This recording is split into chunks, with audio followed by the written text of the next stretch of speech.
Bem, agora vamos responder a pergunta devidamente esclarecida.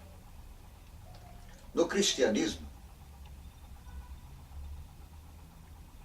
ama-se uns aos outros. Afinal, esse é o princípio básico do Evangelho. É o mandamento do Senhor.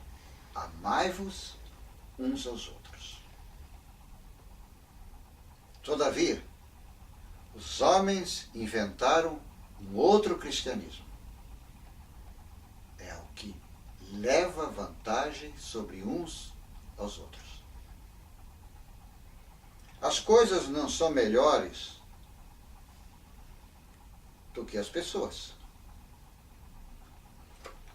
Por mais importante que seja o amor que você devota à sua igreja, jamais deves, diante das necessidades de sua família, desviares teu recurso, o recurso da família, para a igreja.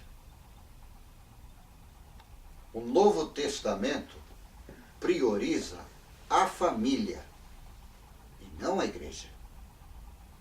O princípio bíblico é, primeiro, Deus na vida do cristão. Em segundo lugar, a família. E em terceiro lugar, a igreja. Querer inverter a ordem das coisas é ir contra a vontade de Deus para você. É grande verdade em falar que muitas vezes o progresso patrimonial e financeiro de certas igrejas tem dependido diretamente da cobrança de dízimos de pessoas pobres e sem muita instrução. E eles são persuadidos a desviarem os recursos que são necessários à família para doar na igreja. São geralmente pessoas que passam sérias necessidades ou dificuldades. Ou então de pessoas aposentadas que pouco recebem da Previdência Social, que mal dá para saldar a sua dívida na farmácia. No entanto, são persuadidos a darem 10% do que ganham. De outra forma, poderão carregar em suas consciências a terrível frase: você é ladrão do Senhor. Como diz um conhecido apresentador de notícias da TV, isso é uma vergonha. Jesus, certa vez, apontou a causa de haver tanto contraste com o bom senso. Disse Jesus: errais, não conhecendo as Escrituras. Mateus, capítulo 22, verso 29. As nossas contribuições financeiras fazem parte do culto cristão. Ninguém deve, diz o Senhor, comparecer perante mim de mãos vazias. Deixar de honrar a Deus com os nossos bens, que Ele graciosamente nos confiou, é pecado.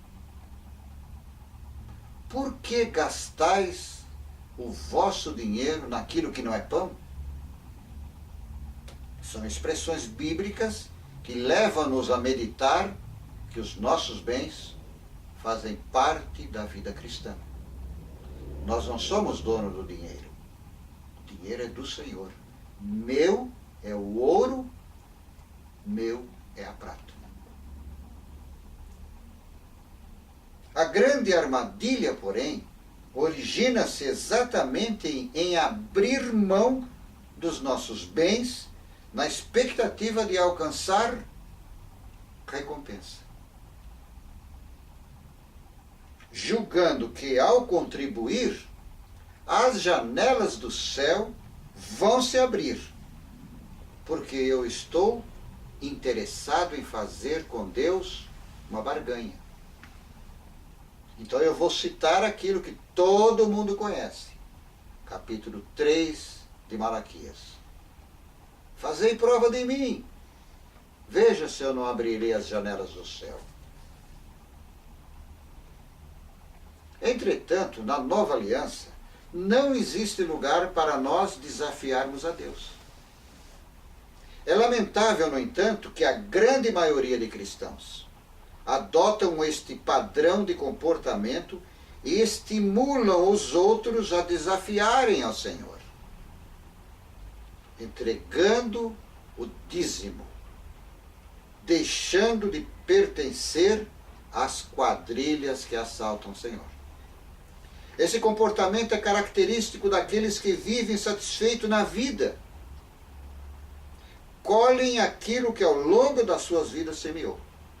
O desinteresse pela vida profissional, estudantil, para mais tarde ter algo que os possa sustentar. Então partem em cavocar, melhor expressão é esta, cavocar textos na Bíblia para justificarem seus pontos de vista e alcançam as raias do fanatismo. Embora ligados à família comunitária do Senhor, se mostram com a saúde social comprometida, pois são capazes, devido ao seu fanatismo, agredirem verbalmente seus irmãos, rotulando-os de ladrões do Senhor. Deus é sábio, e como Ele o é, e deixou-nos para isto a Bíblia. Um livro para ser lido. Entretanto, os preguiçosos dizem, a Bíblia é muito difícil de ser compreendida. Então explica-se toda esta dificuldade. A maioria não são estimulados a lerem a Bíblia, nem bons livros, ou nem de ouvir bons professores. Veja-se o que diz a Bíblia de forma esclarecedora. Ora, quanto à coleta para os santos, fazei vós também o mesmo. No primeiro dia da semana, cada um de vós separe o que puder ajuntar, diz a Bíblia. Cada um contribua segundo o que propôs o seu coração. Portanto, não importa a situação que você se encontra, mas o que realmente importa é a situação que você vai ficar depois que você meditar nestas palavras. Que Deus os abençoe e vos faça instrumentos da sua paz.